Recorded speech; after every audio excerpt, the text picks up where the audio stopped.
Hi, my name is Ed Boon. I'm the co-creator of the original Mortal Kombat and the project lead for Mortal Kombat Deception. I'd like to walk you through Mortal Kombat Deception, talk about some of the new features and modes that we put into the game. Fighting games that are fortunate enough to have warranted sequels always seem to take the expected path for each version.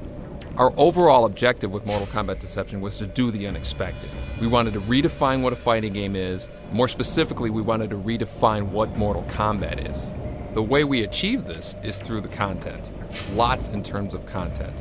One of the first things you'll notice when you look at our mode select screen is the variety of gameplay modes that are in Mortal Kombat Deception. Mortal Kombat is much more than just a fighting game. It's a board game, a puzzle game, it's an adventure game, and it's all online for both PlayStation 2 and Xbox Live. One of the first new things you'll notice when playing the fighting game are the subtle lights that we've added to the power bars. We call them fight state indicators, and we put them there to give players insight to the nuances of our fighting engine. As you're playing Mortal Kombat, your fighter goes through a variety of states. By observing these lights and how they reveal these states, players will be able to pick up on when the best time is to strike, avoid, or even send their opponents to the zoom with an instant kill. One area we've really expanded on in the fighting game is in the design and function of our backgrounds. From the beginning, our goal was to make the backgrounds in Mortal Kombat Deception as influential to the outcome of a battle as the characters that were chosen. Deception's backgrounds are all different sizes. Some have multiple levels, some hold weapons for players to use, or contain a new feature we call the Death Trap. This background is called the Sky Temple, and is a good example of the interaction the backgrounds have to the actual fighting. The fighting starts on the roof of a giant skyscraper of sorts. There's a very powerful warhammer in the middle of the arena that players can grab and use against their opponents. Here's another example of one of our multi-level arenas. As you can see Sub-Zero knocking Sindel off the edge of the roof, and the battle continues on a level a few stories below. This level is one of our favorites. It's called the Slaughterhouse, and it has just about every new background feature in it.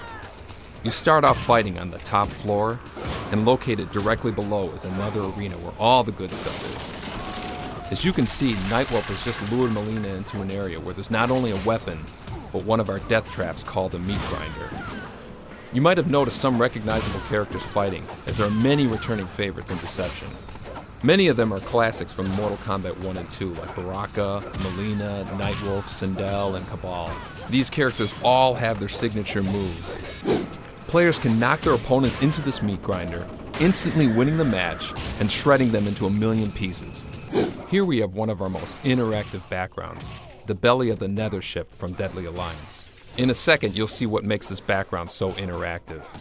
You can see, as Kenshi is knocked down to the lower level, that there are a number of bodies hanging from the rafters. These bodies are fully interactive with the fight, and you can use them to your advantage or to your opponent's disadvantage. Notice how they swing back and forth and can actually knock down the fighters. Again, our goal here was to make the backgrounds as influential to the outcome of the battle as the characters that are chosen. Conquest Adventures is a massive expansion of the Conquest mode in Mortal Kombat Deadly Alliance. This time, we are actually giving the player control of the Conquest character, letting him roam freely throughout the 6 realms. Conquest now adds a lot of exploration and experimenting to the training and fighting missions that players are expecting. During this journey, you will be collecting and earning coins, which are the currency used to unlock hidden features inside the crypt. You will also be interacting with the inhabitants of these realms, going on mini-missions, finding hidden items, as well as running into a number of Mortal Kombat characters from the past. You'll notice that there is a time and date that is running on the top right of the screen. Time passing plays a major role in Conquest, as you will begin the game controlling a character named Sujinko at age 13. He has no special moves and knows very little about Mortal Kombat. Throughout the journey, your character Sujinko will actually age as you gain experience. By the time you finish, he will be around 60 years old and will have acquired enough experience to earn him his fighting styles and special moves. After this, he will be unlocked and available in the fighting game. Additionally, the time and date play a critical role in the discovery of secrets in Conquest. Certain events will only happen at specific times and locations. If you are lucky enough to be in the area, you can unlock secrets that nobody else has discovered. For example, let's say you're standing in the middle of a forest at a certain time when some character jumps out from behind a tree and challenges you to Mortal Kombat. Defeating that character might reward you with coins, a key, or maybe even unlock a character or background. That particular character might only be available at 4 a.m. in the forest. Instead of waiting around for things to happen, players can actually accelerate time by meditating.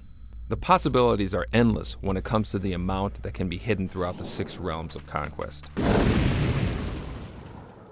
Chess combat can be thought of as a hybrid of a number of classic board games and Mortal Kombat.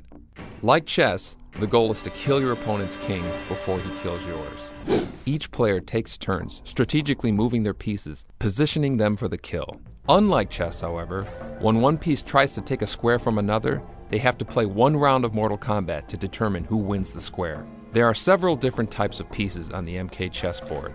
They differ in both their movement abilities as well as their strength during combat. The first piece is your basic grunt, which is like a pawn. Then you have your champion, the MK equivalent to a queen. A shifter is a piece that takes the form of his opponent during combat. A sorcerer can actually cast spells to help his own pieces or to harm the opposing pieces. These spells can do things like imprison, kill, resurrect, and teleport other pieces. Finally, you have your leader piece, which is the king, and this is the one piece you need to protect. You'll notice that there are 2 green glowing squares on the playfield. We call these power squares, and they are critical in your strategy for winning at MK Chess. Occupying a power square gives you an advantage during combat, and occupying both power squares gives you an even greater advantage. You don't want to let your opponent occupy both squares. The first thing you do when playing is to pick which Mortal Kombat characters you would like to play as each chess piece on the board. During the course of play, you will need to strategize an attack, manage and cast your spells at the right time, control the power squares, and of course, protect your leader piece. This takes us to puzzle combat. You can think of puzzle combat as a combination of a color matching game and Mortal Kombat. The object of the game is to match as many same colored pieces on your board and eliminate them with a matching breaker piece. Doing so dumps those pieces on your opponent's puzzle, making him have to deal with them. The more pieces you have to manage, the more full your puzzle gets. The first player to stack his pieces to the top of his puzzle loses. Sound simple enough? With the additional rules we've thrown in, it really gets interesting. Before the match starts, players pick their MK characters, just like they would in a fighting game. Each character has his own unique special move that actually affects the gameplay. Some of these moves are defensive, eliminating pieces from your puzzle, while other moves are offensive, dumping pieces onto your opponent's puzzle. These moves can be executed when your super meter fills. Occasionally, a special piece called a bomb will fall on your puzzle. The bomb is very powerful. When it touches a piece on your puzzle, it will eliminate all the pieces of that same color. Of course, this game wouldn't be Mortal Kombat without fatalities, so we've managed to incorporate them into our puzzle game as well. Wins. Fatality. Mortal Kombat Deception is the first fighting game available online for both the PlayStation 2 and the Xbox. And this time around, by popular demand, every character has 2 fatalities. Finish her!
Fatality.